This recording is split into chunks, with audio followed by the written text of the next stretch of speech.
Welcome to city Luxettipet daily news. Jannaram మండల కేంద్రంలో పద్మశాలి పట్టణ కమిటీ ఆధ్వర్యంలో కూల్ వాటర్ తో చలివేంద్రాన్ని ఏర్పాటు చేశారు. ఈ చలివేంద్రాన్ని జన్నారం ఎస్ఐ రాజవర్ధన్ ప్రారంభించారు. ఈ సందర్భంగా సంఘం నాయకులు మాట్లాడుతూ వేసవి కాలంలో ఎండ తీవ్రత ఎక్కువగా ఉండటంతో ప్రజల దాహార్తిని తీర్చడానికి పద్మశాలి సంఘం ఆధ్వర్యంలో ఈ చలివేంద్రాన్ని ఏర్పాటు చేసినట్లు తెలిపారు. మండల ప్రజలు చలివేంద్రాన్ని సద్వినియోగం చేసుకోవాలన్నారు.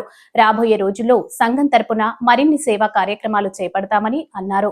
ఈ కార్యక్రమంలో మండల విద్యాధికారి విజయ్ కుమార్, ఈవో రాహుల్, పద్మశాలి సంఘం పట్టణ అధ్యక్షుడు శెట్టిపల్లి కృష్ణ, ఉపాధ్యక్షుడు కందుల రమేష్, ప్రధాన కార్యదర్శి అయ్యూరు శ్రీనివాస్, కోశాధికారి దోమల భాస్కర్ తదితరులు పాల్గొన్నారు.